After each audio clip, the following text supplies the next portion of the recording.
Қайырлы күн достар. Бүгін сіздермен Асел.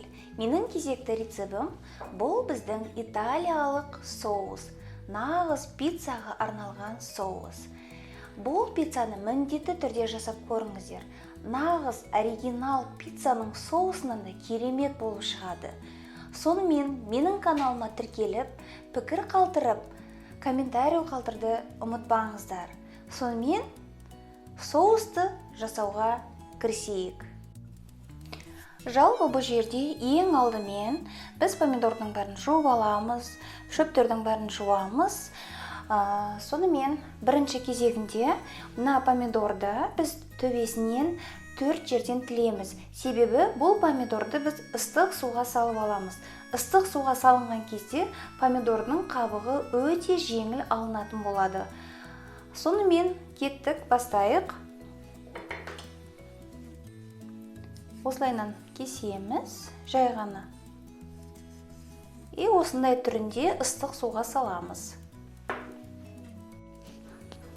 Мен бүкіл помидорды бетінен тіліп шықтым. Енді осы помидорды ыстық суға саламыз. Біздің помидор ыстық суда жатыр.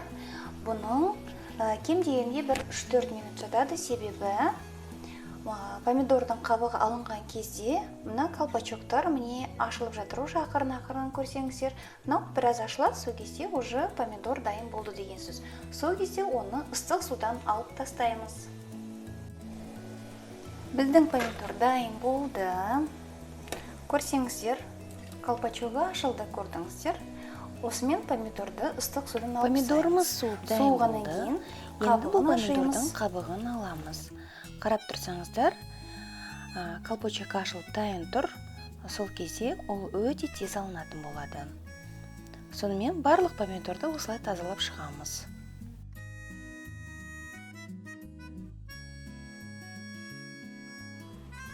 Біздің помидор толығымен дайын болды.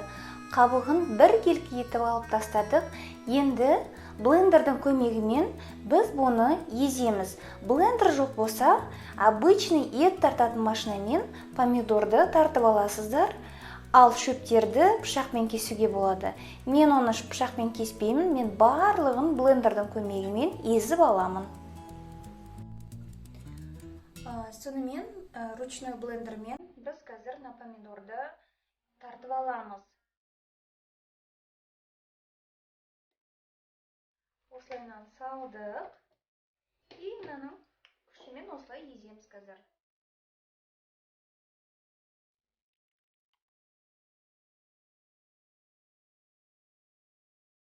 Мен шөпті турап болдым. Бетіне орегононы салдым. Мына жерде базиликті қазір біраз тураймын да, оны да ішіне салып, блендермен оны ұсатамыз. Мен шөбімді бір келке етіп, каша жасап алдым. Енді біздің қазір томатный соус қоюланады. Сол кезде бұны қосып 5 минут қайнатамыз. Массасын көрсеңіздер, міне полностью каша болды, жаңағы тураған шөбіміз. Менің томатым сонымен қоюланды. Қарасаңыздар, міне қою болды. Енді мен жалпы не нәрсенің тәтті болғанын ұнатамда, сол себепті мен қантын көбірек қосамын. Сіздерге қандай тәттілік ұнайды, сол мөлшермен қоссаңыз болады. Тұз, қант. Енді жаңағы измельчать етілген шөбімізді саламыз.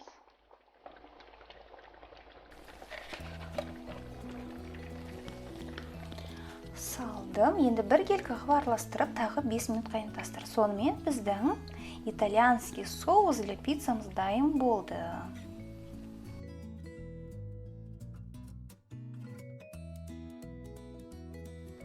Достар, менің соусым дайын болды. Мен бір соустан 2 торлы соус жасадым.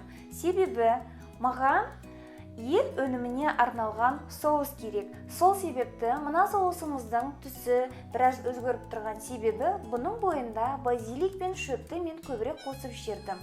Сол себепті бұл өзгеше болып тұр.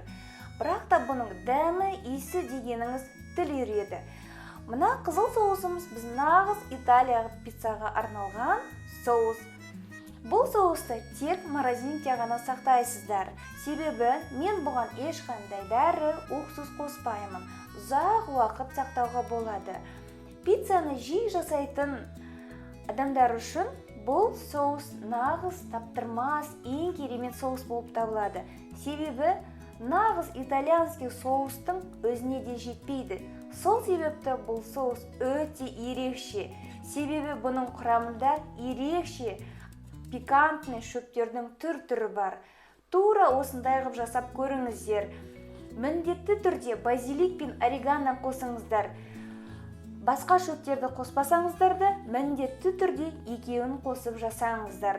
Сіздерге ас болсын, міндетті түрде жасаңыздар, бөлісіңіздер, қоңыраушаны басыңыздар. Себебі сіздерге келесі келіп тұрған жаңа видео хабарлама ретінде келіп тұрады. Сол кезде менің видеоларымды үзбей көретін боласыңыздар. Сіздерге рахмет.